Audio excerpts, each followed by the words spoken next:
Il y avait un riche marchand qui avait 4 femmes. Il aimait la 4e femme et l'ornait de robes extravagantes et la traitait avec délicatesse. Il prit grand soin d'elle et ne lui donna rien d'autre que le meilleur. Il a aussi beaucoup aimé sa 3e femme. Il était fier d'elle et a toujours voulu la montrer à ses amis. Cependant, le commerçant a toujours eu très peur qu'elle s'enfuit un jour avec d'autres hommes. Le marchand a aussi aimé sa 2e femme.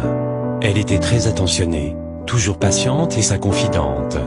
Chaque fois que le marchand faisait face à des problèmes, il se tournait toujours vers sa 2e femme et elle l'aidait toujours à s'en sortir et à traverser les moments difficiles. La première épouse du marchand est une partenaire très loyale et a fait de grandes contributions dans le maintien de la fortune et des affaires de son mari, ainsi que prendre soin de la maison.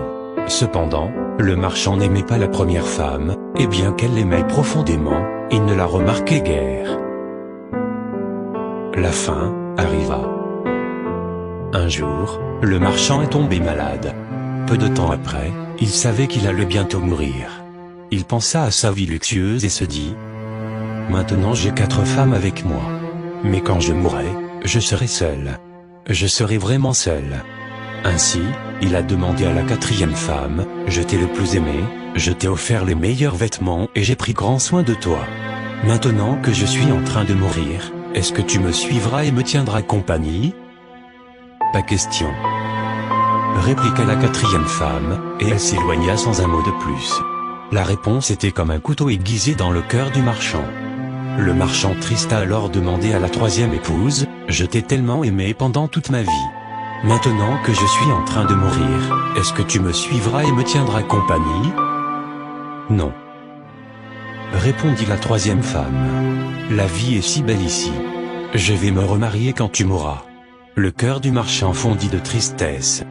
Il a ensuite demandé à la 2e femme: je me suis toujours tourné vers toi pour obtenir de l'aide et tu m'as toujours aidé. Maintenant, j'ai encore besoin de ton aide. Quand je mourrai, veux-tu me suivre et me tenir compagnie? Je suis désolé, je ne peux pas t'aider cette fois, répliqua la 2e femme. Tout au plus, je ne peux que t'envoyer dans ta tombe. La réponse tomba comme un coup de tonnerre et le marchand fut dévasté. Puis une voix criait: je pars avec toi. Je te suivrai peu importe où tu iras. Le marchand leva les yeux et il y avait sa première femme. Elle était si maigre, presque comme si elle souffrait de malnutrition. Très affligé, le marchand dit: j'aurais dû prendre bien soin de toi pendant que j'avais la possibilité. Chaque homme et chaque femme a 4 épouses ou maris. Que signifient ces femmes? La 4e femme. La 4e femme est notre corps. Nous aimons tellement notre corps. Nous prenons soin de lui, nous mettons des vêtements et des chaussures. Nous donnons de la nourriture à celui-ci. Nous en prenons soin comme la 4e épouse de cette histoire.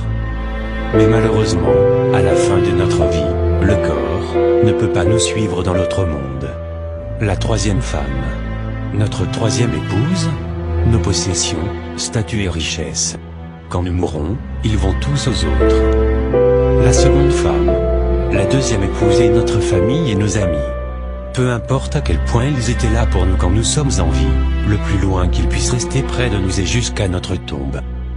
La première femme. La première épouse est en fait notre âme, souvent négligée dans notre quête de la matière, de la richesse et du plaisir sensuel. Une histoire à nous faire méditer sur nos priorités, une invitation à nourrir son âme avant son corps, de vivre toujours avec l'idée que nous serons seuls après notre mort, et que malgré les richesses que nous aurons accumulées, l'important est d'avoir une belle existence, d'avoir laissé une bonne trace, une leçon de vie. Merci de liker cette vidéo. Merci de partager cette information autour de vous.